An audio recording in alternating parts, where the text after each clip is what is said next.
Kembali lagi di Sapa Indonesia Siang. Nah, tadi ini di tangan saya sebenarnya sudah ada lah ya yang lumayan-lumayan. Ada yang mau pamer.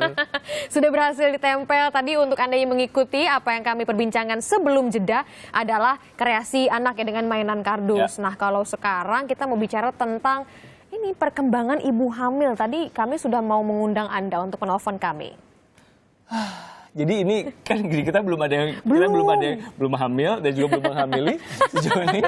Jadi kita akan ngobrol 02153661222 adalah nomor telepon yang bisa Anda hubungi. Ya. Terutama untuk Anda yang ingin konsultasi, ada Dr. Boy Abdi di sini. Selamat datang, Dok. Terima kasih banyak. Sama-sama. Terima kasih sudah diundang di acara Sapa Kompas. Ya. Jadi kan kalau misalnya hamil, mengandung itu banyak masukan-masukan dan lain-lain. Iya, betul sekali. Nah, apa yang harus dilakukan sebetulnya ketika kita mau melahirkan misalnya? Jadi yang penting gini, kalau seorang wanita hamil, tes positif hamil, artinya di situ dia sudah harus mempersiapkan. Sebenarnya idealnya dipersiapkan sebelum dia hamil. Oh, apa Sebelum saja begitu misalnya? ijab kabul, Oh, iya. Pasti nih kan, udah malam pertama pasti, waduh ini gue ada kemungkinan hamil gitu. Nah, itu harus sudah dipersiapkan. Jadi, apa? Persiapannya fisik, mental, dan ya artinya semuanya. Ya faktor finansial juga itu perlu dipersiapkan. Ya kan nanti kalau hamil itu sebenarnya masanya sebenarnya nggak lama. Orang hamil 9 bulan 10 hari itu sebenarnya masa yang ya 400 kali 7 ya 420 hari itu masanya tidak terlalu lama. Kesalahan apa yang biasa dilakukan? Tapi itu sebenarnya masa adalah masa yang paling menentukan untuk ke depannya. Nah. Artinya kalau di masa itu di 9 bulan 10 hari itu tidak dipersiapkan dengan baik, maka dia akan mendapatkan kualitas anak juga yang tidak seperti yang diharapkan. Begitu. Pasti ya inginnya kualitas anak yang baik dong, Dok. Iya. Jadi gimana kalau kita tuh bicara caranya? misalnya satu sisi dari sisi makanan, sebaiknya dia dari awal nih ya, jadi seorang wanita yang sudah menstruasi, itu sebaiknya dia sudah mempersiapkan hemoglobinnya, HB-nya harus bagus. Apa tuh, Dok? Makanannya apa saja? Makanannya, makanannya dia kan tiap bulan mens, tiap bulan mens maka kekurangan zat besi, maka dia harus mengonsumsi zat besi. Zat besi bisa dari sayur-sayuran hijau, bisa dari daging merah, ya jadi nggak usah dia terlalu ketat nih. Ya, aduh, remaja sekarang kan saya ya, langsung tertusuk nih, jangan mau diet. makan itu, makan itu, ya, jadi udah mulai itu. Kemudian sudah mulai rajin berolahraga. Di situ dia juga harus mengkonsumsi kalsium, ya, kalsium. minum susu, ya, makan makanan yang berkalsium itu bagus untuk tulang, untuk cadangan kalsium. Nanti pada saat dia hamil, pada saat dia menyusui, dia sudah punya cadangan kalsium yang bagus. Nanti kalau dia masuk di usia menopause, dia pun tidak menjadi cepat kropos tulangnya. Jadi persiapannya sejak di usia remaja. Jadi untuk wanita memang persiapannya jauh lebih dini, lebih awal. Nah, kemudian, kalau pria santai aja ya. kalau pria lifestyle-nya harus bagus. Ya. Jangan ngopi, jangan ngerokok, jangan alkohol, jangan begadang, rajin olahraga. Karena sumbangsihnya kan juga ada untuk nanti anaknya. Kan ini teamwork ya. Jadi pria juga harus dipersiapkan dengan baik ya. Dia kalau mau kualitas spermanya bagus tadi, 5 hal tadi paling tidak harus dipersiapkan. Tidak kopi, tidak rokok, tidak alkohol, tidak sering begadang, kemudian olahraga. Itu 5 hal harus baik. Ya, wanita memang disiapkan dari awal ya. Karena wanita memang yang membawa atau wanita yang menjadi tempat di mana tumbuhnya si janin itu. Nah, pada saat janin sudah berada di dalam rahim. Nah, itu kan pasti banyak pantangan. Sebenarnya kalau sudah itu sudah lebih mudah lagi kalau persiapannya jauh lebih baik. Justru itu boleh lebih mudah. Kan iya, lebih mudah. Dia tinggal melanjutkan aja apa yang sudah dipersiapkan dari awal. Kadang kan kita suka melihat ada yang hati-hati. Iya. Jangan begitu nanti keguguran. Betul. Sebetulnya jadi masa rawannya di 3 bulan pertama. Kalau kita hamil itu dibagi 3 trimester. Trimester pertama itu dari 0 sampai 12 minggu pertama itulah masa yang rawan. Orang sudah tes positif biasanya umur kehamilan sudah 6 minggu. Jadi makanya tadi harus dipersiapkan dari awal. Jadi dia jangan sibuk udah mau positif hamil baru nih sibuk saya makan apa. Jadi ya tetap itu juga harus dipersiapkan dengan baik. Tapi persiapan yang dari awal yang lebih baik itu akan menjadi lebih optimal. Pada 12 minggu pertama itu fondasinya si janin. Organ-organ janin dibentuk di situ. Kalau kekurangan zat besi, kekurangan kalsium, kekurangan asam folat itu banyak sekali hal yang membuat pertumbuhan atau pembentukan organ-organ tadi menjadi tidak optimal. Kerja nggak apa-apa, Dok ya? Kerja boleh, tapi sekali lagi tadi tidurnya harus cukup. Ya, kemudian ikuti bahasa tubuh untuk 3 bulan pertama nih. Biasanya kan ada yang bawaannya pengen tidur mulu, ada bawaannya males, bawaannya capek. Ya cranky gitu, Dok. Iya. Banyak teman kantor. Ikuti saja ya. Ikuti saja bagaimana itu adalah suatu bahasa tubuh untuk memberi sinyal bahwa oh yuk kita istirahat yuk gitu. Ada orang yang hamil dia kemudian senang beraktivitas. Itu nggak masalah ya, tergantung dari tubuh masing-masing. Tapi kita suka banyak mendengar mitos-mitos. Kita punya beberapa tayangan nih. Untuk nanti dokter bahas, tapi kita juga punya penelpon dulu. 02153661222 adalah nomor telepon yang bisa Anda hubungi, seperti Bu Eti. Bu Eti, selamat siang. Halo. Bu Eti. Oke, terputus 02153661222. Oke, kita punya ada grafis mitosnya.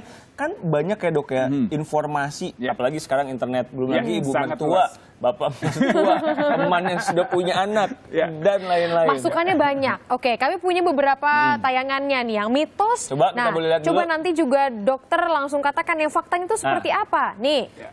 Mitos wanita hamil dilarang memelihara kucing. Jika wanita hamil memelihara kucing akan mengalami keguguran karena kucing membawa penyakit toksoplasma. Betul atau tidak? Ya, kucingnya iya betul Mbak, toksoplasma. Tapi kalau kucing yang terawat dengan baik itu tidak usah khawatir. Oke, jadi orang boleh memelihara kucing, tapi memang kucing-kucing betul kucing-kucing rumahan. Iya. Yang takut Kucing adalah garong.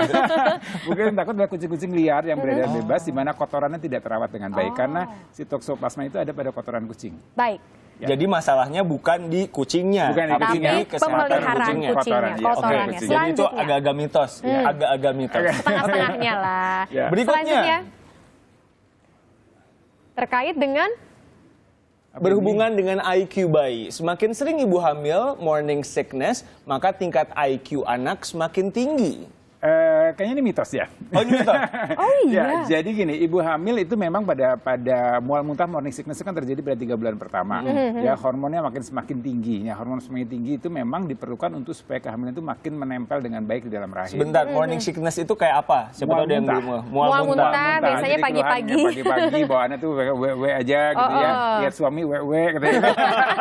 Padahal Ya, nyindir tetangga tadi bikinin semangat, makanan. oke ya. Ya, Jadi itu jadi sebenarnya sih memang hormonnya meningkat dengan tinggi. Jadi morning sickness itu sebenarnya berkaitan dengan peningkatan hormon dan juga berkaitan dengan kondisi lambung dia. Jadi kalau dia jadi IQ bayi itu sebenarnya tergantung bagaimana dia memberikan gizi yang baik tadi. Baik. Ya, asam folat itu pertumbuhan saraf bayi, sel-sel saraf, DHA, ya asam folat itu semua juga diperlukan. Kemudian sama stimulasi yang harus diberikan oleh ibu sejak bayi dalam kandungan. Oke. Jadi tadi mitos ya? Ya. Sip. Jadi nggak ada hubungannya tuh IQ. IQ mungkin hubungannya dengan ayah dan bundanya. Oke.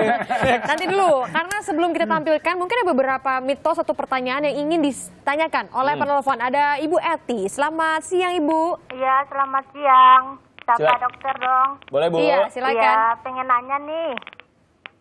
Silakan Bu. Iya, pengen nanya. Saya hamil 3 bulan.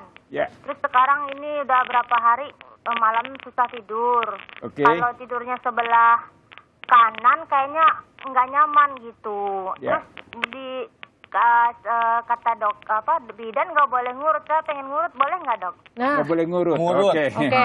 Urut waktu hamil. Iya. Makasih Bu Eti. Oke, terima kasih Bu Eti. Iya, Jadi ini iya. 3 bulan memang masa-masa tadi di dialog masih perkenalan. Jadi Masih masih rawan nggak ya. enak, masih rawan. Jadi kalau tadi apapun aktivitas boleh dilakukan selama itu memang dirasa nyaman. Jadi tidur ke kanan nggak enak, mau kiri oke, monggo, mau terlentang boleh ya.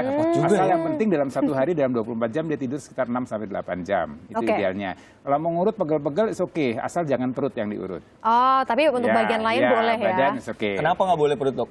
Risiko karena dia memang menekan daerah rahim di mana situ Oh, kan iya, iya. artinya ada penekanan yang tidak perlu dan biasanya orang jarang juga menekan daerah perut kecuali yang mau mengakhiri kamu. Oke, stop, kita bahas itu, kita bahas yang happy-happy aja. Jadi itu dia, sudah mungkin menjawab pertanyaan dari Ibu Eti tadi ya. Boleh asalkan Ya, tidak asal- daerah ya, perut. ya. Kalau untuk rutinitasnya nggak masalah ya. Nggak ada Misalnya masalah. berapa kali Nggak ada pijit nggak masalah. Ya, urut-urut itu selama itu dianggap nyaman oleh ibu dan itu memang tindakan-tindakan itu diperlukan silahkan aja. Oke, jadi Dok. kalau misalnya ada yang bilang nggak boleh terlalu banyak kanan, itu pokoknya tergantung dari kenyamanan kenyamanan aja. Idealnya memang tidurnya miring ke kiri, idealnya berdasarkan anatomi tubuh, anatomi pembuluh darahnya. Cuman kalau dia nggak nyaman ke kiri, mau ke kanan boleh ya. Oke. Kalau terlentang jangan terlalu lama, memang dibawakan bantalnya agak tinggi supaya tidak tiba-tiba sesak pada tengah hari atau tengah malam pada saat tidur. Oke. Nuh, tuh kan, sudah banyak pelajarannya. Ya, jadi banyak kita ya, tapi intinya Mulai ikuti siap. bahasa tubuhnya deh. Mulai siap.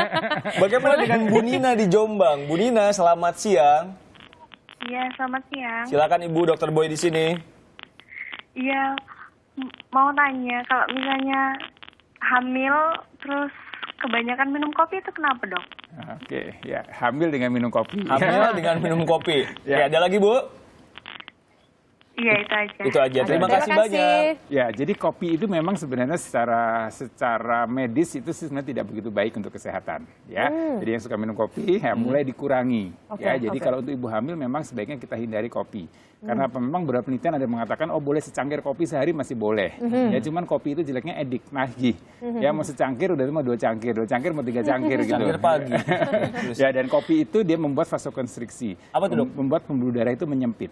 Ya, menyempit sehingga sirkulasi darah untuk ke janin, ke rahim itu menjadi tidak optimal. Oke. Ya, jadi sebaiknya kopi itu dihindari. Beberapa penelitian ada yang mengatakan bahwa dengan minum kopi itu bisa merubah DNA pembentukan tumbuh kembang janin tersebut. Jadi ada mutasi DNA di situ yang terjadi karena sering mengkonsumsi kopi. Nanti efeknya ke bayinya? Ya, ke bayi. Artinya mungkin ada kecacatan pada bayi yang mungkin cacatnya tidak cacat secara fisik, tapi mungkin secara DNA ada terjadi perubahan. Oh, udahlah, jangan sampai. Ya. Nah, minum-minuman apa yang boleh? Minum-minuman apa yang boleh kalau Paling kopi boleh nggak air boleh? putih sama susu. Air putih, susu. Teh masih oke ya, idealnya tadi air putih sama susu. Ya, kalau teh yang lain-lain selain kopi, rokok, alkohol is oke, itu aja. Kadang-kadang kan ngidam-ngidam gitu ya. Nah, Iya. nanti coba-coba usai jeda kita mau bicara. Bau-baunya boleh, bau-baunya boleh. Mau bicara soal ngidam Jadi tuh, baunya. Riko. Kadang-kadang Ya, minumnya air aduh putih. mau ngidam rujak. Nah, itu kan kadang-kadang Iya, suka iya, ada kan ibu-ibu hamil pantangan-pantangan sebenarnya apa saja sih Nanti untuk kita bahas kesehatan? lebih banyak.